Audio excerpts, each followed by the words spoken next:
I used to think that holding on tighter meant I cared more, but all it really did was drain me. I kept trying to control how things played out, people, outcomes, timing, and every time I ended up losing my peace. Non-attachment taught me that letting go doesn't mean giving up. It means trusting what's meant for you does not require you to force it. So let's talk about how to actually practice that and what it means. Attachment comes from our sense of self, our ego, and it usually shows up in ways that we don't always notice. How attachment can look like is wishing things never stayed the same, defining your worth by your job, your relationship, or how you look, feeling anxious about the future or stuck in rigid beliefs about who you think you are, and not being able to see your situation in multiple perspectives. Here is a personal story that I kind of wrote down some notes for because I definitely was attached to a certain mindset, a certain way of thinking, and I couldn't see my situation in multiple perspectives. I dwelled on one way only, and that was the only way because of my environment. So there were times where I felt that my worth was attached to my success in college. I felt that if I didn't get a job out of college within the industry that I studied in, my worth would go down. I've been talked about in negative ways that made me feel small. I felt anxious about my future, even to the point where I felt that my world was collapsing because I felt like I was not smart enough and I was incapable. I had these rigid beliefs and mindset of what I should have been or what I should have done based on outside pressures and their expectations. I was conditioned to be attached to these safety nets or beliefs that the outside noise had, and I couldn't see my situation in multiple angles. My mindset, the way I viewed my situation, the world, was black and white, and it took me a bit to realize that I didn't have to be that way. My environment didn't know any better. They only knew what helped them survive. When we attach ourselves to labels, we are limiting ourselves from other beliefs and ideas that can help shape us. We are constantly changing and growing, so practicing non-attachment helps you adapt to life's changes instead of resisting them. By letting go of an expectation, a friendship, or a job that is not serving you, you are a step forward to finding your peace. Hyperfixation on the past and the future stops us from enjoying the present and stop us from taking any productive action. Don't seek validation from other people. If you constantly seek validation from other people, you are not living your life. You're living theirs. Before asking for an opinion, ask yourself, what do I think? What do I feel? Stick with it, defend it, and learn from being wrong or right. Sometimes we fall into thoughts of, I can't do this, or I'm not enough. And our ego, our mind starts searching for proof that those thoughts are true, but they're not. There's this book that I read called The Power of Your Subconscious Mind by Joseph Murphy, I believe, where he talks about how your conscious is a filter. It has the ability to tell what's right, what's wrong, what to filter through before it gets to your subconscious, which is a sponge. If you let negativity go through your conscious, your subconscious does not have the ability to filter. So be careful of what you say to yourself. The power of the tongue is so powerful. You have to be impeccable with your word, and this is a key to practicing non-attachment because this helps us to not spread negativity to ourselves and to others. Once you start treating yourself with kindness, you will see a shift in your world, the way you view it, the way you walk it. To further understand what it means to be impeccable with your word, I recommend reading 4 Agreements by Don Miguel Ruiz.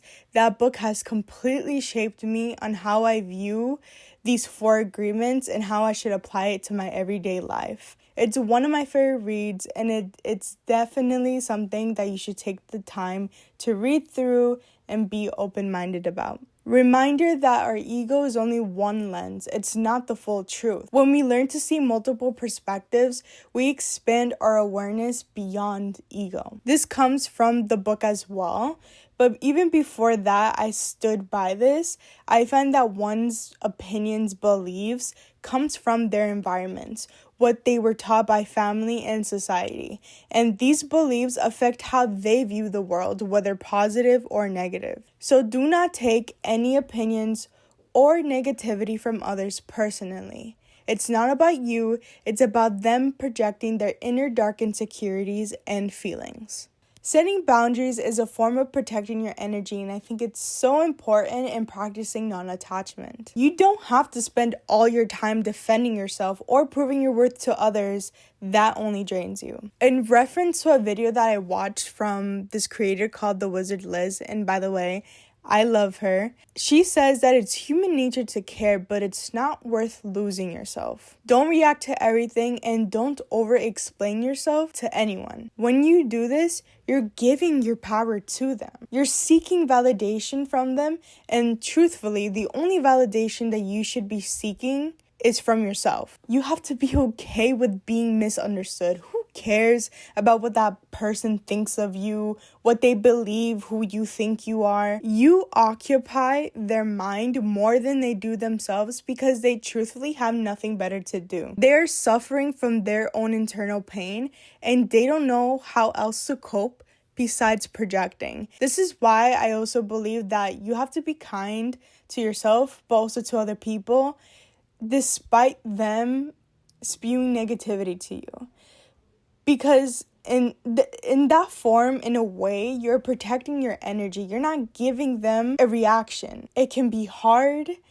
Sometimes it's good to say something. It's good to speak up for yourself. But sometimes it's not worth your energy. And it's not worth losing yourself in that argument. Someone's rejection doesn't define your value. It's just redirection. Don't view it as failure. And like Tom Holland said in an interview, if you have a problem with me, text me. If you don't have my number, you don't know me well enough to have a problem with me. Stop trying to appear perfect. When you chase perfection, you attract people who compete with an image that isn't even real. They themselves are not even real. It's a false competition. This only creates pressure to perform, to please, and to keep up. You're adding unnecessary pressure to yourself to live up to an image that isn't even you.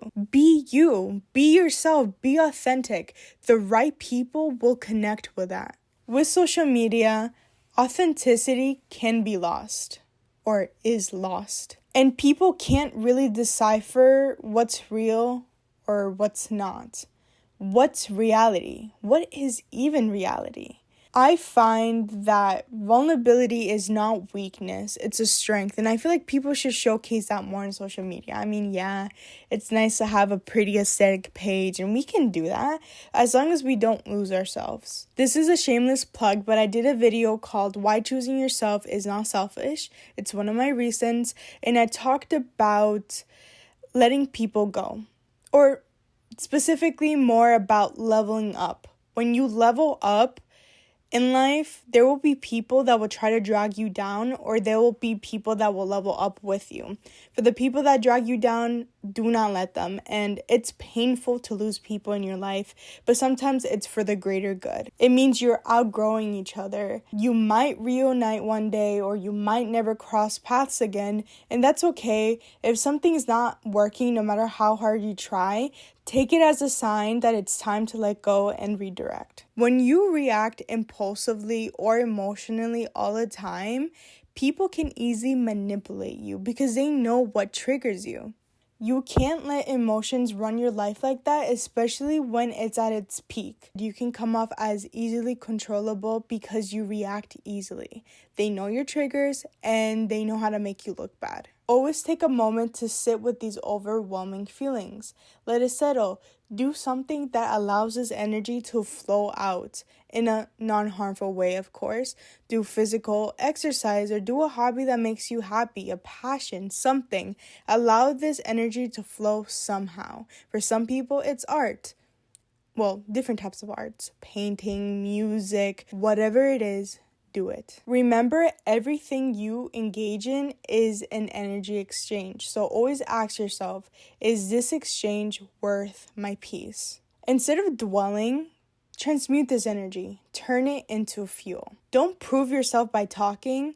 Instead, prove yourself through action and start with little baby steps. One thing that you can do regarding tasks is that you should set a time limit, 30 to 1 hour, for you to work on something.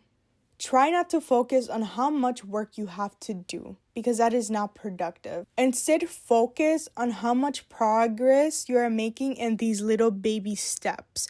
Because when you focus on the whole thing, you are going to overwhelm yourself. That's where scarcity mindset sets in, where we feel like there's not enough time, that we can do this, and then this ends up you not finishing the task at all. Shift to an abundance mindset. There is enough resources and opportunities to complete this task. Take this moment for growth, whether you finish it, whether you fail it, whatever the case is, learn from it and do better the next time. If others tell you you can't do that, watch me doing 10 times better.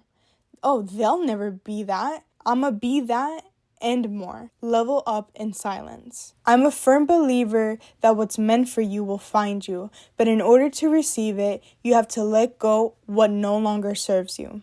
One of my favorite books is called The Alchemist, and I pulled out a couple quotes in which I find so much truth in, and I really love these quotes a lot. I think about them all the time. Reading Don Miguel Ruiz and Paulo, you kind of have to be a little bit open-minded because they do intertwine religion and spirituality, and especially from somebody that might not be of that background, I feel like there is a lot of takeaways that you can take with you and learn from it, and I feel like there's a lot of valuable lessons in them despite the religious references. So please be open-minded when you do pick up these books, but I recommend for everybody to read. The 3 quotes that I love so much are, when you want something, all the universe conspires in helping you to achieve it. There's only one thing that makes a dream possible to achieve: the fear of failure. And remember that wherever your heart is, there you will find your answer. Don't lose yourself chasing people, outcomes, validation. The world will keep spinning whether you dwell or move forward. So move forward. Your life can change quickly, within a week, a month, or a year. But you have to make space for it by letting go of things that no longer serve you, whether it be a job, friendship, a hobby, or anything. And most importantly, start taking action. There is someone or something out there that will pour into you just as much as you pour into them. So stop overgiving, stop chasing, and start allowing. Another shameless plug, but I will say I'm really proud of the first self-help video that I did, and I talked about how to conquer fear. If you have time after watching this video, I'd really appreciate if you go watch my 2 recent videos that I did about how to conquer fear and why choosing yourself is not selfish. I find that there's a lot of good insights that do overlap with this video talking about non-attachment. Ask yourself, what am I afraid to lose? Is it a version of myself, a person, an outcome? If I let myself trust that I'd survive this change, and even better yet, grow from it. Non-attachment is understanding that everything in life is temporary. Emotions, people, successes, failures. Finding peace in the present moment instead of needing things to stay the same. Everything that leaves your life is creating space for something that is aligned with who you are becoming. Don't fear letting go. It's part of evolving. Non-attachment isn't about losing. It's about freeing yourself.